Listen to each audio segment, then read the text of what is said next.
The following is a production of DallasCowboys.com and the Dallas Cowboys Football Club. How about them Cowboys? Yeah! Go Cowboys! This is Talkin Cowboys. Streaming live from the Dallas Cowboys World Headquarters at the Star in Frisco. Pollard streaks in. Touchdown. Parsons has sacked it. Prescott keeps it, and he bangs it in for the touchdown. And now your hosts, Isaiah Stanback, Nick Harris, John Machota, and Kyle Yeomans. It's a legal tampering period edition of Talkin Cowboys, presented by Black Rifle Coffee Company, live from the Star in Frisco, Texas, and the SWBC studios. Welcome in, everybody. It is a Tuesday in the offseason, March 12th, as we are squarely in the middle of free agency. And if you had any questions on what that means, just open the X app. Just open up Twitter. See what's going on. X. Don't call it X. Yeah, I know. I even saying that just made me cringe a little bit at myself. We've got the whole crew back just in time to break down the action and inaction around the NFL when it comes to free agency. We've got Isaiah Stanback, John Machota, Nick Harris. I'm Kyle Yeomans with Chris Beam running everything, making sure we're on the air in the back. All right, Nick. We usually start this off with news and notes. Yeah, so we can go ahead and dive into some of the actions that happened like Trey Songz around the building yesterday. There we go. No, but we can start with the guys who are departing. Tony Pollard signed a deal, or agreed to a deal with the Titans yesterday. Dorrance Armstrong with the Commanders, and Tyler Biadasz with the Commanders as well. All these guys can only agree to deals. They cannot sign until tomorrow, when the official new year begins, I believe around 3 p.m. Yep, Central Time. Yeah, 3 p.m. Central Time tomorrow. So, things are not 100% finalized, but they may as well be with those three guys. I want to go through those three guys really quick. Really cool to see Tony Pollard go back to his home state, have an opportunity to play in a backfield with Tyjae Spears. I feel like that's going to be a really fun backfield. They get good protection up front. They draft a tackle in front of those guys with Skoronski. I think that's going to be a really fun a running back duo there in Nashville. Then you look at Dorrance Armstrong getting $15 million a year to go to the Commanders. A big payday for him, obviously deserved. I think that's the max, though. He has to really. I think it's 11, and then it's up. It's as much as 15. As much as 15, yeah. Gotcha. Yeah, so regardless, really big payday there for Dorrance. I think it's deserved. He was showing that on defense and on special teams over the course of the last two seasons. And then Biadasz getting 3 years, $30 million. I was surprised to see him come off the board on day one, just given the center market. But I'm not surprised with the final conclusion being Washington. But I did find it pretty interesting that he was gone off the board so early. But, it is what it is. I think of those three, based on Twitter reactions, Biadasz is probably the one that fans are least disappointed about, which you're talking about the running game all off season. You have to make a change up front. You have to make a change at the running back position, you would think. Those two things happened very early yesterday. So whether you like it or not, the running game is going to get fixed. Well, not fixed, changed. It'll be different. It'll be changed. We'll see if it gets fixed or not fixed as time goes on. But guys that are still on the board, Tyron Smith, Stephon Gilmore, I feel like I'm blanking on a couple of big names. Jonathan Hankins. We'll see what the Cowboys can do and get involved with. 31 teams made moves yesterday. One team did not, and we are standing in that building today. We got a signing. There we go. Breaking news. Y'all ready? Trent Sig is coming back to the Cowboys. They made a move. They made a move, guys. Hey, that deep snapper helped an all-pro kicker and a Pro Bowl punter. That's a good quality signing right there, guys. You're too young to say deep snapper. Did I say it's a long snapper? What's the obviously it's not 100%, but 99% of the time you can tell somebody's age by how they call that position. Really? Deep snapper. Deep snapper. Is that an old, thing? Yeah. Well, now it's a long snapper. I'm an old soul, John. I know you are. All right, so that is, Trent Sig coming back great. You got something taken care of. That's checking a box. When it comes to, sorry, Trent. When it comes to the three guys that have left, Isaiah, Dorrance, Tyler Biadasz, Tony Pollard, none of those three should surprise you that they are no longer with the Cowboys. We've talked about it. Those are guys that either like you said, in the middle of a change at the running game position whenever you've got running back and center and how they've run the ball this past couple of years. And or the value just wasn't necessarily there for Dorrance Armstrong. So which one do you think stands out the most? I would have to. I honestly think they're both relatively important. And I don't think that it was by chance as to where they went. I honestly believe that Dan Quinn not only was trying to obviously improve his team by having these acquisitions. Those were not obviously his only moves yesterday. They were very busy yesterday, simply acquiring anybody. I'm surprised they didn't sign you, JM. I am too. Yeah. But I think he was very. This is just my objective opinion. It's only day one. It's only day one. They signed like 12 dudes seemingly. I believe that was very strategic. Yeah. From Dan Quinn. Sure. I think it was strategic from the standpoint that he recognizes that the Dallas Cowboys are now a rival to him. I believe that he understands that they are in his division, that they have to face them 2 times. And I think that he knew what he was doing in terms of making it challenging for this front office this offseason to fill even more voids in what they had already existing. The probability of Tyler Biotis coming back obviously was kind of up in the air. I don't think anybody was necessarily dead set on having to replace the center.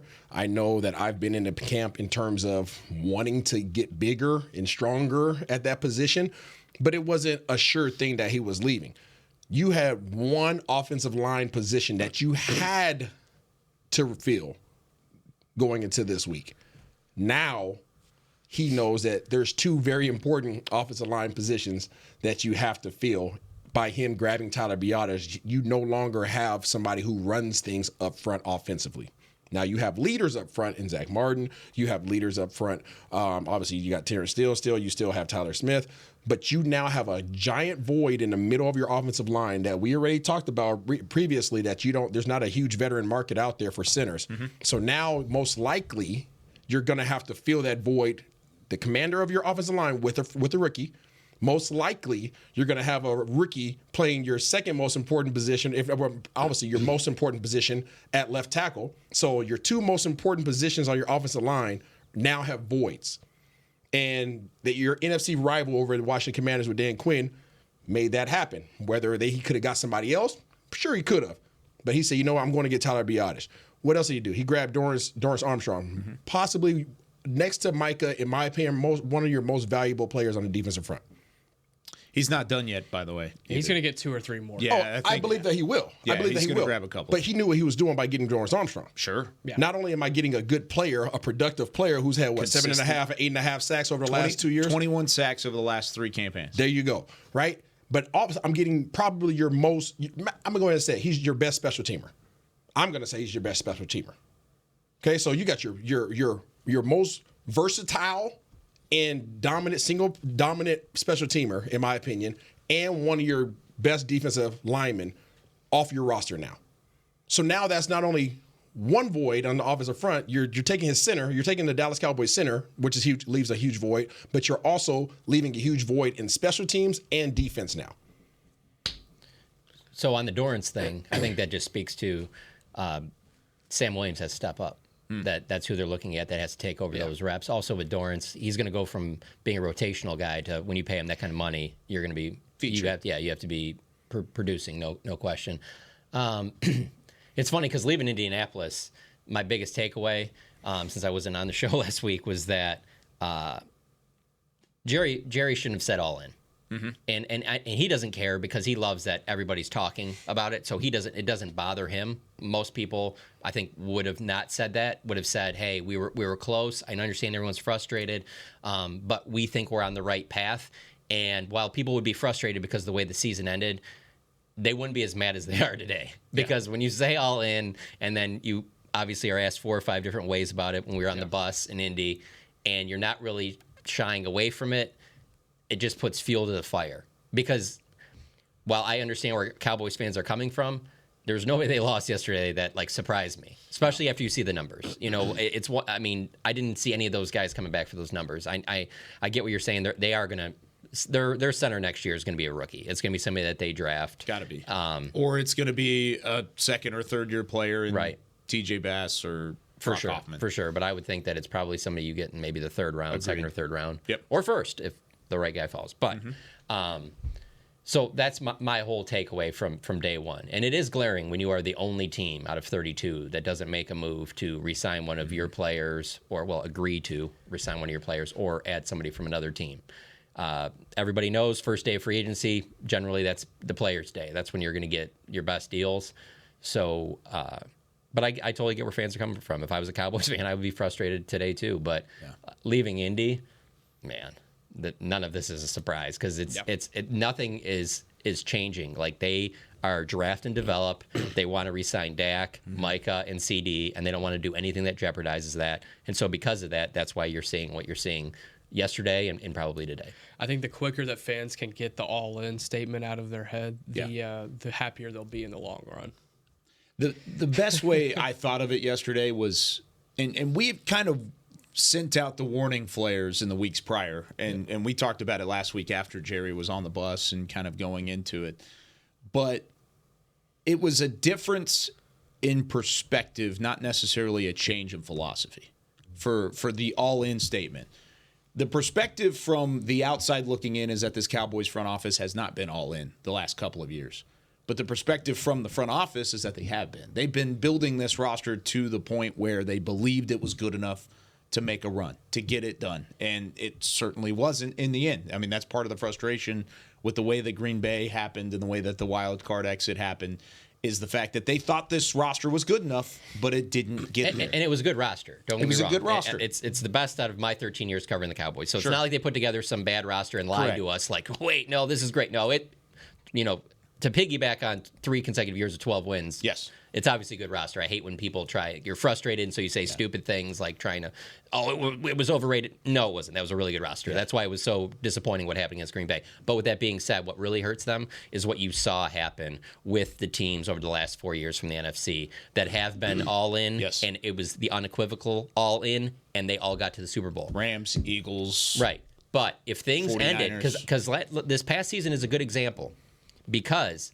if things ended differently for some of those teams, I think people would look differently at the whole all-in because you'd be able to point to and be like, don't do that. That's bad. Like, the Michael Vick, or it wasn't even the Michael Vick. What was the year when the Eagles went real aggressive? I want to say they got like Nnamdi Asomugha. It was like in the 2012, somewhere in there, and it was a disaster. Vince Young, I want to say they spent a lot of money and it didn't do anything. But because you've seen these teams do that and it's had success, then you point to them and you're just like, oh, well, that's obviously the way to do it. This is the Dallas Cowboys. Why don't they do it that way? Yeah. Whereas it would have been better for the Cowboys for more of those teams to have basically the season that the Eagles had last year, where the Eagles were still pretty aggressive last year. Obviously, they're starting out aggressive again.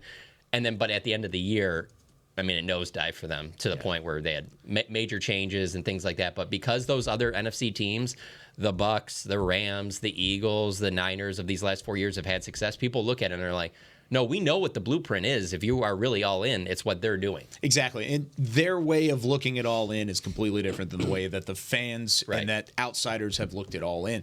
And that's not backing up the front office for inaction, because that's what's frustrating is 31 teams in day one of free agency did something that they believed would make their football team better. 31 teams. That's not just a couple teams here and a couple teams there. You're looking at every other franchise in the NFL did at least something to push their team forward into the season. And that's the thing, or make up for a loss. Exactly. I would consider a restructure of Dak being a great domino that needs to fall first. We've talked about that. That is probably domino number one, flashing red light number one that needs to be taken care of. That has not happened. CeeDee Lamb, his extension, whether that's before or after the Dak extension, probably after the Dak extension, then you've got to get that done. Either way, there hasn't been any action other than signing your deep snapper, Trent Sig, back into the fold. Outside of that, you haven't necessarily done anything. That's where the frustration lies. Oh, we have a question. That's where it lies. Oh. And because if you're making some sort of action, you're doing some sort of shifting, maneuvering, then at least it looks like there's something happening. But instead, it looks like apathy. I believe that we're all in agreement that the expectation was for Dallas to do nothing. Yes. That's the expectation. That's based off of history. That's history, right? History says Dallas does nothing. when free agency starts, right? Yeah. Can you be disappointed? Yeah, absolutely. If your expectation is for them to do what they've always done, how can you be disappointed? Because of inaction. And But you expect it. And comparison, too. I'm with you, Isaiah, 100%. That's why I was really so surprised that the fans were melting down yesterday. I was like, what exactly were we expecting given the cap situation? And all the fans are like, oh, this cap situation, it's been created by the front office. They can alleviate that today. Correct. It's like, okay, let's think about this for a minute. Let's alleviate the cap situation today. What are you doing? Restructuring Dak? You're extending CD. Yep. You're restructuring Diggs, Steele, Now- making room with Michael Gallup. Yeah. 1 second. You're going to go to 5 of your employees, be like, hey, I need you to take a pay cut this next year, but we'll give it back to you on the back end. Like, don't worry about it. done I that. know we've been doing that for the last 5 years. Kicking a can. I know we've been doing that for the last 5 years, but let's go ahead and do that today because we need to spend money today. That's not going to work. That's Agreed. not how business works. Agreed. Like, yes, they can alleviate the cap today, theoretically, but when it comes to personal interaction, that's never going to happen. That is why they are in the cap situation that they are today. Zach Martin, you were able to make that money and get under the cap. That was the freedom that Which was surprising because he held out in training camp in Oxnard to get his money that had been kicked down the road initially. Yeah. I mean, So Terrence Steele and Zach Martin have both restructured, correct? Terrence Steele is not. Just He Zach has Martin. not. Zach Okay, Martin. all right, Just all Zach right. Martin. Sorry, I have Zach Martin has. Okay, so there is some restructuring, right? And I still stand by my statement last week. I know the expectation is for Dak to get restructured. I still think there's a high probability that they make him play in his 5th year. It's not the popular opinion. That's just my opinion. I think that they get CeeDee Lamb done probably this week. That's my expectation. At least it's action. Yeah, That's what I'm asking. That's my for. expectation. See, I was torn between disappointment and frustration. And I think I was more frustrated than I was disappointed because to be disappointed, there's a level of expectation. And it's obviously already stated that the expectation is for Dallas to never do anything when free agency first starts. So it has to be frustration, right? My frustration is that Dallas has been competitive. Dallas has had a great roster every year using this strategy. They've done a great job of piecing it together. Front office is amazing of filling the gaps, right? They go to Traders Village every year and get some guys that are sitting at the house and they fill the gaps. Okay, they're not going to the premier stores. I'm not even gonna name it because I don't know who sponsors, but there's a lot of premier stores that were shopped at yesterday. Yeah. Right? Dallas doesn't do that. They go to the swap meet and they find some value deals. Okay. Garage sale. That's it, right? They go to the estate sales and they always find some good stuff. You can find good stuff at estate sales, right? Just not necessarily the best stuff. Okay, last year, Dallas proved evidence that going out and being aggressive helps your roster, right? It gives you one heck of a push. Stephon Gilmore had a big impact last year. Brandon Cooks had a big impact last year. Obviously, these are guys that they went out and traded for. They took care of business in that regard. So it was a proven now, not only can you go to the swap meet and get good players to fill the voids, but you also go out there, be aggressive, and get players that can actually go out there and contribute to the success of your team. So if it's been proven to continue to fill the gaps and to be aggressive, people are expecting a continuation of that. When you obviously make the statement of all in, that doesn't help, right? There's a whole lot of ways that can be taken. Obviously, he backpedaled, got his Deion Sanders on, and backpedaled on that statement the following week. But I still believe frustration, not disappointment, frustration comes in because there are always deals every single year. We sit here and talk about it. Okay, I've been here for 4 years now, and you sit back and say, I would have did that deal. I would have signed Austin Eckler for $5.5 million. Absolutely. Zach Moss for 4. Absolutely. You could have had them both. Trading a 5th for Brian Burns. He would have had to Second and a re-sign fifth. him, though. Second and a fifth.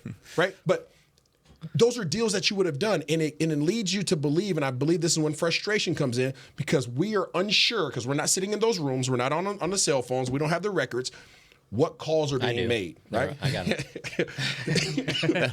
That boy John, tap in, baby. We don't know what calls are being made. We don't know what moves are trying to be made. Sure. Because fans are left in the dark, because staff is left in the dark, we don't know the attempts that are actually taking place. We can sit here and assume that they're just sitting on their hands, but we truly don't know. We just know the result. And the result is other teams are obviously getting better with their roster with premier players, not swap meet players that are still good, but premier players that you know you're going to get production out of, and you roll the dice and you spend the money. Dallas doesn't necessarily have that, but there are things that they can do with current guys on this roster to create space without even doing the Dak deal and still fill voids. The concern is You have gaping holes that have to be filled. This is not a situation where you only got a handful of spots that you need to take care of. Left tackle, center, interior defensive line, running back room, Linebacker room. Receiver room. I don't think it's receiver room. I think it's one receiver. It's probably just one guy. They've got Brandon Cooks back, and CeeDee Lamb is the top receiver in the country. I'll say one receiver. It's not. It's not. Well, it's not. I don't think you need. dire I as don't the think you running need. back I don't think you situation. need more than one linebacker either. To be honest with you. In this new system, The way that Green Bay ran down your What are they? throat. What are they going to run a legit traditional 4-3 with 3 linebackers out there all the time? you're I mean, you're going to have 1 and 2 linebackers out there You at are times. going to see extreme changes on defense, and I don't know how they're going to make it happen. Yeah. I honestly don't know how they're going to. But this roster is not going to look like it looks right now, and that's Well, why it's let's be surprising. honest. The roster's not going to be as good as it was last year. No, and as not soon as even. everybody gets Yeah. their hands around that and moves forward, that's just a fact. It's not going to be better than it was last year. That's my concern going into That's why I was so going disappointed into the way the they draft, lost. going into free agency. That's my concern because you're going to have to appeal to what Zimmer wants. You have to, and you have gaping holes offensively. So how do you address your gaping holes offensively, where you know you have to at least get 4 big signings: left tackle, center, and 2 running backs. You have to. I don't think those 2 running backs are big signings. The league has shown you how devalued that position is. Like When I say big signings, I'm not talking about a King Henry. I'm talking about adequate contributors, Yeah. like a Eckler, like a Moss, like those guys that got picked up yesterday that can contribute, that are proven winners. Right. And now, obviously, you can get a draft pick, but you know you got to draft a left tackle. You know you got to draft a center. running back. You know you got to draft a center. Right. Right. How many draft picks do we have? 7 right now. Well, So those are Okay, probably you your got 7? first 3 picks okay, right there. and then you know that you have to fill the voids that Zimmer wants. He's going to change dynamically what your personnel looks like. So where are you getting all these guys from? They're going to get them off the scrap heap. Out the swap meet. I mean, Traders Village, right out there. Yeah. Drive past Arlington. First Saturday. there's a salary cap. You can't have everything. I get what you're saying, but other teams are figuring it out. Yeah. Every Just year. some names that have been bounced around. And I also want to mention, you mentioned a good point, Isaiah, about them being on the phones yesterday. Zach Moss was an option. I mean, I feel like I've talked about for a while. I felt like that would have been a perfect fit with what Mike McCarthy likes to do. They were involved with that discussion, but then the money became a little bit too much for them. He ended up $8 million 2 years. So if that's too much, now you know where the price range is at. When you look at, RB1, $4 Rico million. Dowdle. when you look at that price range, you're looking lot at of money. guys probably like Alexander Madison, Nyheim Hines, Cordero Patterson, Deontay Foreman. I mean, this is probably the range you're going to have to be okay with. One running back that I think I'm very interested to see how his market plays out, and I think it could end up being a sneaky good market for the Cowboys, is J.K. Dobbins, because he's coming off all of these injuries. How will he be valued in that sense? He's still only 25. He was really productive when he was healthy. Cowboys could still kind of fall into a situation where they get a cheap guy who's just looking to prove himself past injury. That could work, but other than that, I don't really feel strong about any of these other names. A.J. Dillon, I think, is going to be past their price range. Clyde Edwards-Helaire. So speaking to getting guys off of injuries, how does that I don't work know. Yeah. with Michael Gallup and Tony Pollard? You're right. Look, I'm not saying I'm I'm not just- saying the track history sure, is good. for sure. I'm not saying that at all. But I think there could be an opportunity there if they are able to get him on a cheap deal. Then if they lose, and it's a cheap deal, and they still have, guys in the running back room and a guy that they're going to draft. So we'll go from there. Yeah. It's not going to be perfect. No. It is not going to be perfect. But you're going to be chasing how to be okay. And I think that's an opportunity to be able to chase okay. And that's why I think that what Dan Quinn did yesterday, not only for his team, but to hurt, I think it was intentional, I believe. Sure. Intentional. I think that was very strategic. Well, they had cap space too. They And said, absolutely we're going to use it. they had money, but there was other guys they could have got from other teams. Agreed. But they didn't want You're that. really concerned about the Commanders over there. Aren't you? I'm not concerned about what their production is. I'm concerned about what they just did to the roster yesterday. Let's talk about that a little bit. Let's talk about that. There's an element of FOMO, fear of missing out, for Cowboys fans and looking across the division and seeing what other teams have done so far in free agency. I want to hit some of the names that are going to Philadelphia, New York, and Washington, because all 3 teams were very active on day one. And how much of an impact does it really make? Let's talk about that when we come back with more Talkin' Cowboys. Todd thought it would be secure to jog in the cheetah savanna. Todd believed the big cat repellent he bought online was reliable. And now, Todd is trying to be faster than this cheetah that can run 80 miles per hour. But the good news is, Todd has AT&T 5G that is fast, reliable, and secure. And he learned the best thing to do is stop running and toss her the backpack with the beef stew. AT&T 5G. Fast, reliable, secure.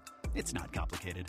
5G requires compatible plan and device. 5G may not be available in your area. See att.com/5G for you for details. Black Rifle Coffee Company serves premium coffee to people who love America. When you drink Black Rifle coffee, you are directly supporting veterans, law enforcement, and first responders in your community. Black Rifle's expert roasters love coffee almost as much as Texas loves football, so it makes sense that America's Coffee partnered with America's team. Go online at blackriflecoffee.com and fuel up with the official coffee of the Dallas Cowboys. That's blackriflecoffee.com to fuel up today. Cowboys fans, after that move, we've just coined the term Rowdy Replay. Let's roll back the tape. Okay, there's our mascot Rowdy cheering on the boys. And now he's on his phone, on his Bank of America mobile banking app? Staying on top of his finances with his virtual financial assistant, Erica. Bank of America's digital tools are so impressive. Cowboys fans just can't stop banking. Learn more at bankofamerica.com/can't-stop-banking. Erica is only available in the English language. You must download the latest version of the mobile banking app, only available on select mobile devices. Message and data rates may apply. Member FDIC. Welcome back into Dear Doctor, the show where I answer life's questions with an ice-cold can of Dr. Pepper. Sheila, let's hear from our next caller, would you? Dear Doctor, my friend supported me during a tough time, but what's the right gift that says, thanks for being a shoulder to cry on? Okay, this one's easy. I say give her a delicious Dr. Pepper. Nothing says, thanks, girl, better than a one-of-a-kind soda. Yes, any Dr. Pepper flavor will do. Now, just a reminder that I don't need to be a real doctor to know that Dr. Pepper is the one you deserve. Back to Talkin' Cowboys. Back here on Talking Cowboys, this portion of the show is brought to you by Quaker Oats, a super trusted superfood. Quaker Oats, the official oatmeal sponsor of the Dallas Cowboys. I'm not going to throw my teammate under the bus, but I didn't have any oats in here. You know what I mean? And by the time I got here, breakfast was over. Listen, he's busy. I know he's busy. He's the man. He's a busy individual. He's the freaking man. Yeah. Been the man for what, 20-plus years? Mm-hmm. I know my cellular phone hasn't been working as of late, but I don't see any text messages. Let me scroll. I have on-air receipts. Stand back. On-air receipts. Stand back. Give me a second. Let me scroll.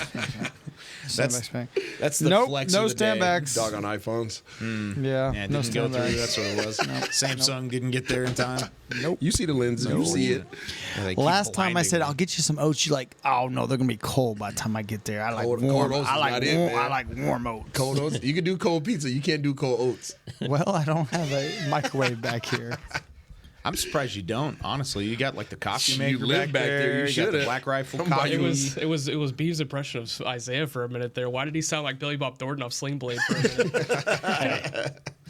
All right, let's talk about some of the FOMO. Part of the frustration, along with being the only of 32 teams to not make a move in day one of the legal tampering period, is the fact that the teams within your division made some big moves. And we'll start with the Commanders, since we were just talking about it. So Austin Eckler signs a 2-year deal. They get Zach Ertz on a 1-year deal. Tyler Biadasz, of course. Dorrance Armstrong, of course. 2 Cowboys now going to play with Dan Quinn as their head coach. And basically they signed a linebacker, Frankie Louvu. Is that how you say his last name? He's good. He's a fun little free agent. 3 years, $36 million. The Commanders make some moves, but John, you were talking about it in the middle of the break a little bit. Sometimes in day one of free agency, it is spend money time. It is panic spending to a certain extent because you're trying to beat everybody else to the punch. And a lot of times it's reserved for teams that aren't very good and have some cap space to kill. Yeah, absolutely. And that's why there's a lot of teams that you've mentioned that, frankly, if you're a Cowboys fan, I don't know why you really would even be that concerned about them. I understand a couple of them are in your division, but for me, when I look at what goes on in free agency, I'm more focused on obviously the Cowboys, but then the other teams that are on their level, like, you know, the Eagles, the Niners, the Lions, the Packers. Like, what are those teams doing to get better? Because those are the teams you're probably going to have to go through in the postseason. Mm-hmm. So when Washington and New York do a bunch of stuff, I mean, that's great for their franchise. They still need to identify a franchise quarterback, you know. So there's some pieces that need to be made there before you're really looking at them like, okay, I'm really worried about this. So, and they have a bunch of money to spend. So you're not going to just sit there and not spend it. So they're gonna pay for players. Sometimes it works. A lot of times it doesn't. New head coach just trying to make it in, right? Push an identity, build a culture, and maybe they do, and maybe it works out. But there's just a lot of times where it doesn't, and it just some of these teams stay in the same cycle year after year after year. What did you think about what Washington did yesterday? Yeah, we expected the Commanders to be active with their cap space, so they were able to get on the board and fill a few needs. We'll see kind of how as the draft gets closer what their quarterback situation will look like. Come back to me in a couple months and we can talk about the Commanders. But I think what's the biggest move that they've made this offseason that really concerns you? You look at the Washington's franchise for the last 10 years, really since post RG3. Yeah. Like, what move have they made to where you're just like, oh, this could be a big problem? You drafting RG3, I guess. I mean, or before that. No, I'm saying I'm saying recently. Recently, yeah. What have and they then they done? drafted Kirk Cousins in the fourth round of that same draft. Yeah, I'm with you 100%. Because there was a long time where I was like, what could be a concern for them is having Montez Sweat, Chase Young, Allen, Payne. I'm like, oh, they're going to build that defensive line, and then all of a sudden now those pieces are gone. And again, when you don't have the franchise quarterback, if I had to rank like the most quote unquote concerning things that happened for the Cowboys around the NFC East yesterday, I don't think I would get it to a Commanders note until probably like fourth or fifth. Yeah, I mean, you're talking about Bryce Huff going to the Eagles, Brian Burns getting traded to the Giants, Saquon Barkley going to the Eagles. I feel like there was another big signing for the Giants yesterday, but I mean, the division got better overall. Commanders, they have obviously a bigger gap to close, so it's going to take them a little bit longer to put the pieces together. But I think they will be. I think they will be a lot better than they were last year. I think that's a fact. Like, I think they're improving to be teetering on that 6-7 win territory as opposed to 3-4 last year, and when it depends on the quarterback that they get as to whether they're a winning team or not, in my opinion. It's funny, Nick Eatman was the one that brought this up yesterday just in conversation, so I'll give him credit for this, but I thought it was perfect. It's like next year whenever Isaiah and I are getting ready for a Sunday afternoon matchup, noon kickoff at FedEx Field, and we're breaking down the pregame live notes, I don't think we're going to lead the show off with Dorrance Armstrong. We're not going to lead the show off with Tyler Biadasz. It's going to be whoever they take at quarterback. It'll be Drake May out of North Carolina. It'll be Jaden Daniels out of LSU. Whoever's their quarterback is. Marcus Mariota. Marcus Mariota is whoever it ends up being. It's not going to be, these aren't big name signings. The one thing we will talk about, though, is on the Philadelphia side of things, Saquon Barkley. We'll talk about Saquon Barkley going to Philly and what he looks like going into it. Signs a 3-year, $38 million contract, according to Ian Rappaport. They also signed Albert Aquabanam, the tight end, Landon Dickerson, offensive guard. They re-signed him, brought back Brandon Graham, signed Bryce Huff, the edge rusher, and then Julian Akwara, the free agent linebacker as well. So that's what Philly did yesterday.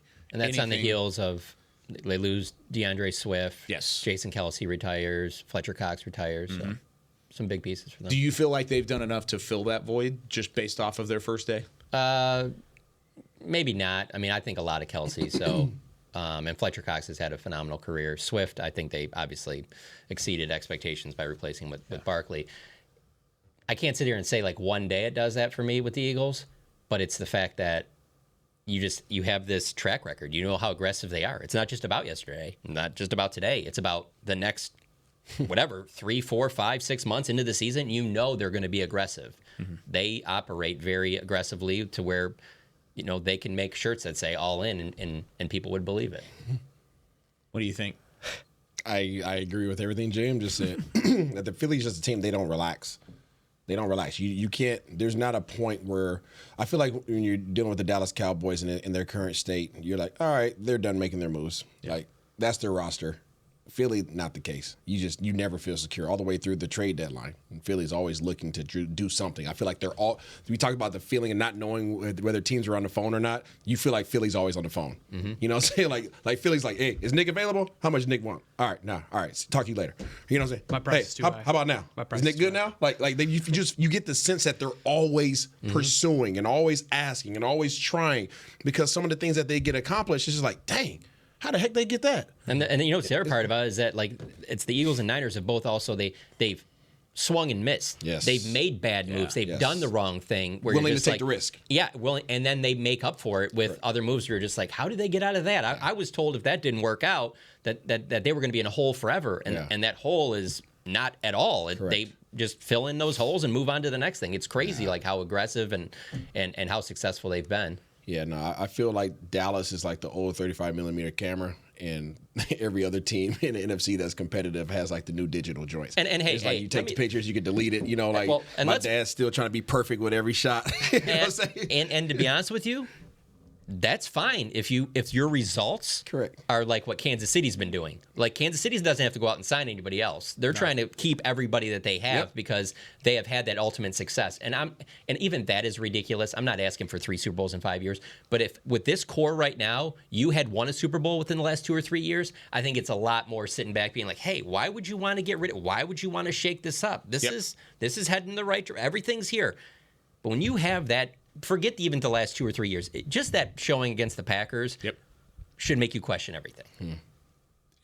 Do you feel like actually, I'll ask this question on the other side of the break. Do you feel like what happened against the Packers has affected the way that things have happened in free agency whatsoever so far? And maybe what it'll do in the next couple of weeks. We'll talk about that when we come back. More Talkin Cowboys returns in a moment. They say champions are remembered, but legends are never forgotten. United Ag & Turf offers a winning lineup of John Deere equipment built to tackle any challenge on and off the field. Legendary John Deere tractors, combines, residential mowers, commercial mowers, compact construction equipment, Gator utility vehicles, and a full line of golf and sports turf equipment. United Ag & Turf, the official Ag & Turf equipment supplier of the Dallas Cowboys. Visit UnitedAgAndTurf.com to find a location near you. Are you ready to take coffee off your grocery list forever? Black Rifle Coffee Club is here to help. As a coffee club member, you'll get your favorite coffees roasted, packaged, and shipped to your door free of charge on your preferred schedule. Set it, forget it, and never run low on coffee again. Members also get exclusive deals on coffee, products, and discounts from partner brands. Ease your mind and let Black Rifle worry about your coffee supply. Go to blackriflecoffee.com to join the coffee club today. It's the official men's skincare brand of the Dallas Cowboys, Jack Black. And right now, Cowboys fans can get 15% off their $75 order. Plus, because every deal needs a playmaker, your order will include a free 5-piece skincare set and free shipping. The Jack Black Playmaker is 4 of Jack's favorites and a full-sized intense therapy lip balm. Make a play for the playmaker at getjackblack.com/Cowboys with the code CowboysVIP. That's getjackblack.com/Cowboys with the code CowboysVIP. Todd thought it would be secure to jog in the cheetah savanna. Todd believed the big cat repellent he bought online was reliable. And now, Todd is trying to be faster than this cheetah that can run 80 miles per hour. But the good news is, Todd has AT&T 5G that is fast, reliable, and secure. And he learned the best thing to do is stop running and toss her the backpack with the beef stew. AT&T 5G. Fast, reliable, secure. It's not complicated. 5G requires compatible plan and device. 5G may not be available in your area. See att.com/5G for you for details. Back to Talkin Cowboys.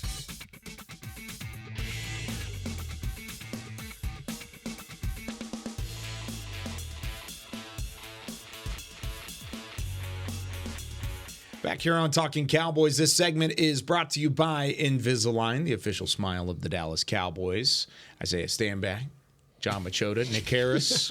I'm Kyle Yeomans, Chris Beam in the back. All right. I asked the question a little bit there.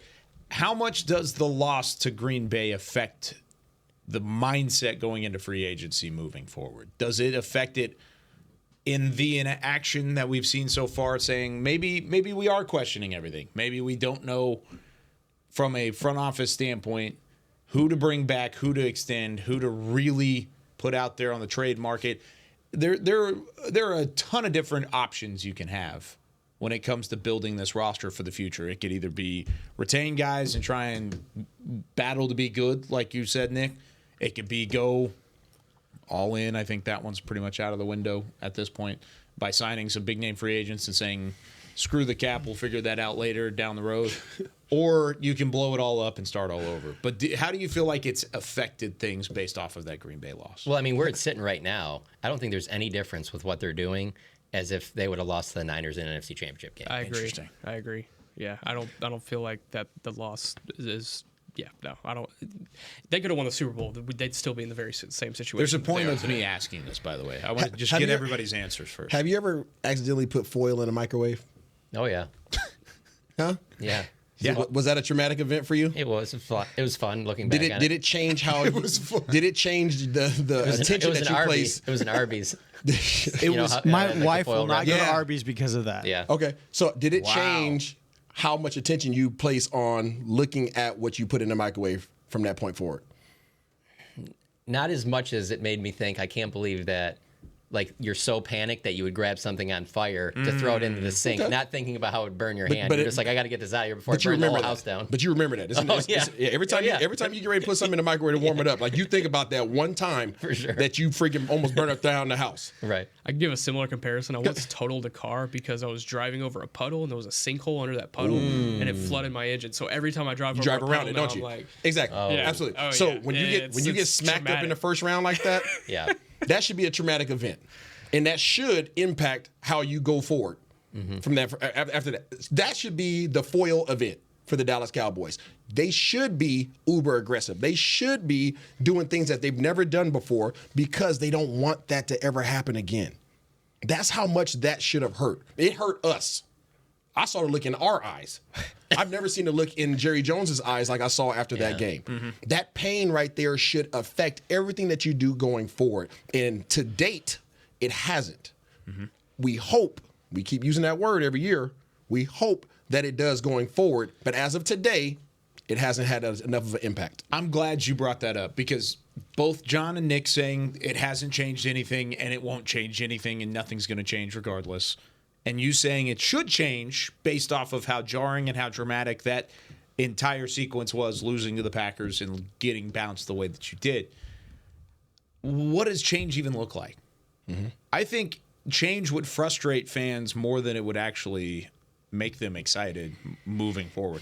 I think change would be trading Micah Parsons. Change would be not extending Dak Prescott, letting him play out the fifth-year option, and then he's gone at the end of the year next year or whatever it ends up being, along with your head coach, along with your defensive coordinator, along with one of your top wide receivers. That would be change. Your deep snapper. Yeah, he's on a one-year deal, so like that one hurts. Losing your deep snapper.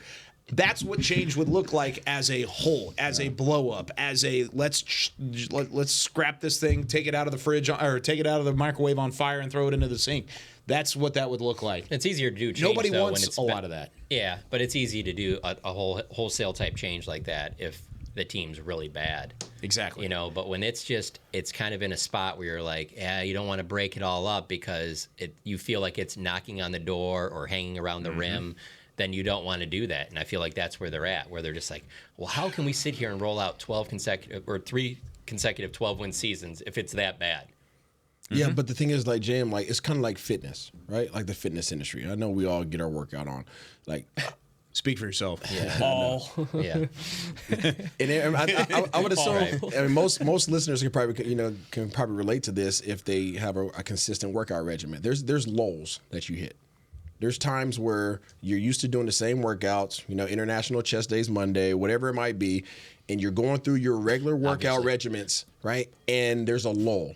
You can't get over a hump, right? You can't get to the physique you want, or you can't lose the body fat percentage that you want, right? But you're doing the same things. It's been working, right? Like, I know if I keep doing this, I'll at least be here. But I don't want to just be here. Right? And if I want something different that I have not been attaining, then I have to change up my regimen. I have to change my nutrition. I have to change up my workout. I got to change up my conditioning. There's something that has to change if I want to get to the level I haven't been. I get that, but my argument with that comp is that, but at least if you're doing something in the gym, you're probably not all of a sudden going to show up and just like, man, I've been working out every day and I lost 50 pounds. I'm skinny. Like, where did all this weight go? Where like, there's not that downside. Or the opposite of it, you're not going to work out every single day and be like, man, how did I gain 75 pounds of fat? Like, you're at least, if you just show up every day, that's not going to happen. There's no guarantee like that when you're running an NFL team. You can be doing things all the time thinking that, hey, I'm just showing up. I'm punching the clock. I'm showing up. And guys can get hurt. You can not re-sign your franchise quarterback, and then when he's gone, you can spend the next decade looking for another person like that. Like that's not going to happen in the gym if you just keep showing up every day. If you just keep showing up every day in the NFL, there's no guarantee you'll get another Dak Prescott for the next decade if you let him go. So there is a downside to that. Risk versus reward. Absolutely, for sure. Fitness Motivation by John Machota. Everybody. We just talked about. That's why I get don't. in the gym. You're gonna be better if you get in the gym every day. If you go every day, you're going to get good results. You know what I'm saying? Like, you're going to get some kind of results. We just talked about other competitive NFC teams rolling the dice. Sure. For sure. And sometimes you hit, and you just said it, and sometimes you don't hit. But the only way you know is if you roll them doggone dice. And to be honest with you, it's the one part of the franchise where this has been beaten to death, but it has to be said again. The big difference is that they have general managers that aren't the owner, and whether you're hitting home runs or not in that position, that has to be pointed to because that is the one common difference between them. So it has to have some type of an impact. I think an argument can be made that they rolled a lot of dice last year in trading for Stephon Gilmore, trading for Brandon Cooks, restructuring Martin and giving him what he wanted at the end of training camp, pushing money back into this year for Dak Prescott. I mean, they've been all in for the last 2 to 3 years. And then here's the other. Make the argument. Definitely last year. Last year was the most aggressive I've seen them in a long time, and it put them in a great position. And another one I think about that too is if Mozzie is solid and it helps improve the run game, like just to a point where like you would have that going into this offseason, like, man, like that, we shored that up. That was a big issue. Now we can add on to that but because you got nothing out of that pick, and now we're sitting here talking again about, man, you need another run-stopping defensive tackle. And this is a team that is draft and develop. When you have a draft class that you don't get anything out of in that season, that's another thing that people will point to and be like, man, that hurts big time, you know? It did hurt. And it does. It did hurt. Yeah. Because now you're looking at this draft class and you're saying, okay, if you whiff on a draft class for the second straight year, which doesn't happen often. Like we said, this is a draft and develop franchise for a reason because they've built their identity on drafting well. If they whiff on a draft class in 2024, this is going to be a wild next couple of years because you don't know what it's going to look like. The rebuild is coming. It might be. It might be. Until then, we're going to be here to break it down every week, Tuesdays at 10 a.m. Central Time. Lifting. That's what we're going to be every day. We're going to show up. We're going to get a little bit better. We're going to move this podcast to the weight room. We're going to. It sounds good, Beam. Let's get it going. We did it from a coffee shop. We can make it happen from the weight room. We can get over there. That one-sided glass window that Dalton Schultz is talking about. I don't want to feel like I'm in a zoo, Beam. Listen, by the way, Dalton. There's a window. They're adding those double-sided windows to the bathroom, bro. The one time somebody maybe knocked on the window in the history of the Star, I guess Dalton Schultz was doing squats. Like I don't even know. Whatever, it's just nobody knocks on windows around here, Dalton. That's a bit of a stretch. Even if they did, it's part of it. It only kicks in though once the playoffs start. Yeah, because it's fine when we can win the 12 games, but once January hits, it's like whoa! Cultural Don't problem. you knock on that Get window? out of here, guys! Listen, what are you doing? Hey, I will say we've had windows behind our studios for every show, and it doesn't affect us. I am rattled. Tours come by. Yeah, I get rattled. You're rattled? Yeah. Maybe you should go to Houston. Yeah. All right. Hey. 3 years, 36. Yeah, you'll make it work. Yeah, I'll walk there. I agree. And next week, John won't be here. He'll have signed or agreed to terms with the Washington Commanders and covering them for the Athletic. Yeah, they're going to take him as well. That'll do it for Talking Cowboys today. Hope you had as much fun as we did. Don't worry, Cowboys Nation. It'll get better. Just wait. Possibly. When we come back next week, 10 a.m. Central Time, here from the Star. For Isaiah Standback, John Machota, Nick Harris, he's Chris Beam. I'm Kyle Yeoman saying so long from the Star in Frisco. We'll see you next week. This has been a production of DallasCowboys.com and the Dallas Cowboys Football Club. How about this, Cowboys? Yeah!